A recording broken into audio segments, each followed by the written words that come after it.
Impact Family, impacting the world through healthy family. Shalom saudara-saudara, dalam renungan malam untuk keluarga, saya harap keluarga-keluarga sudah siap mau mendengarkan renungan malam hari ini. Dan ikut merenung, saudara sendiri juga merenungkan ya. Itu sebabnya saya kasih ayat yang sederhana, saudara dapat ingat, supaya saudara ingat. Beberapa hari ini kita masih bicara supaya kita adalah carang-carang dari pokok anggur. Yesus adalah pokok anggur dan kita carang-carangnya harus tetap melekat pada Tuhan Yesus.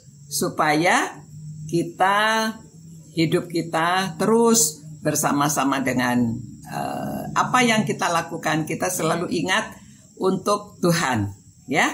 Dan jikalau Tuhan di dalam kita dan firman-Nya, jikalau aku di dalam kamu, kalau Tuhan di dalam kita dan firman-Ku di dalam kamu, mintalah apa saja maka akan diberikan kepadamu. Jadi saudara mau minta apa? Minta supaya kita membicarakan, minta hikmat dan pengertian ya. Jadi kalau saudara mau hikmat dan pengertian itu saudara, maka saudara dapat mengetahui apa kehendak Tuhan. Kemarin kita bicara soal menentukan mau bisnis apa. Hari ini masih untuk anak-anak.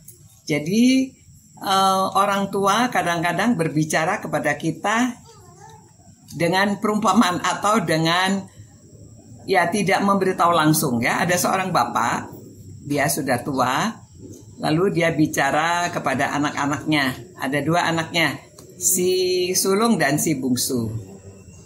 Dia bilang, nanti papa meninggal, semua harta papa dikasih kalian berdua.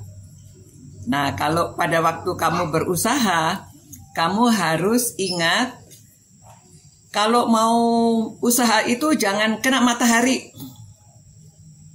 Lalu juga kamu harus makan ikan yang banyak supaya cerdas, supaya makan ikan yang banyak supaya itu proteinnya tinggi dan kamu tidak kena trigliserid.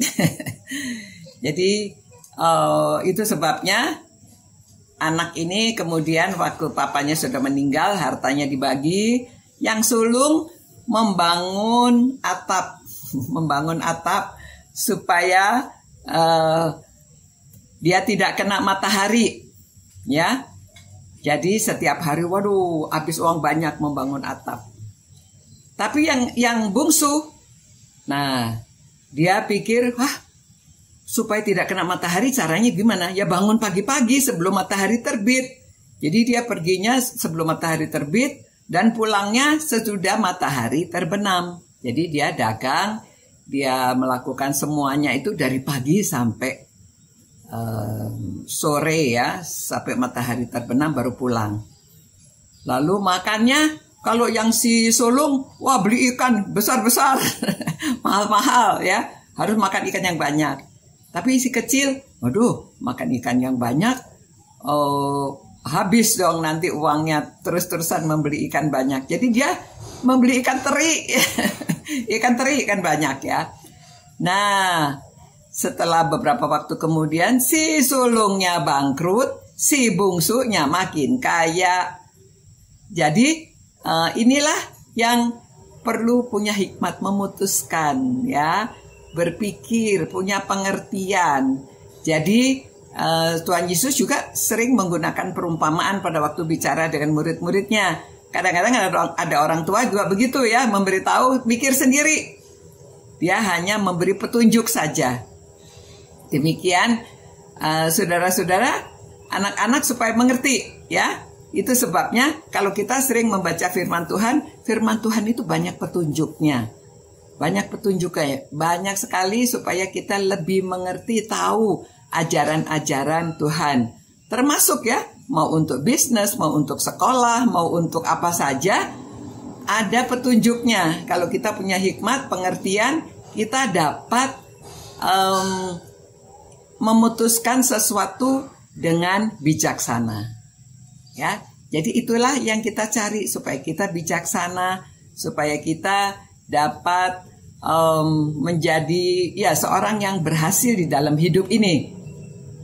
Jadi cerdas di dalam spiritual, cerdas dapat kita gunakan dalam kehidupan kita. Ya, mari kita berdoa dan bersyukur pada Tuhan karena firman-Nya yang kita renungkan. Terima kasih ya Tuhan atas firman-Mu yang sudah kami renungkan, supaya kami mendapat hikmat dan pengertian dari Tuhan sendiri, sehingga kami dapat melaksanakan apa yang Tuhan mau kami lakukan, dan pikiran kami terbuka mendapat pengertian dari Tuhan. Terima kasih Tuhan. Demi nama Yesus Kristus kami berdoa. Amin. Ya, kiranya Tuhan menyertai saudara, memelihara saudara, dan membimbing saudara. Sampai berjumpa pula. Ciao. Impact Family, impacting the world through healthy family.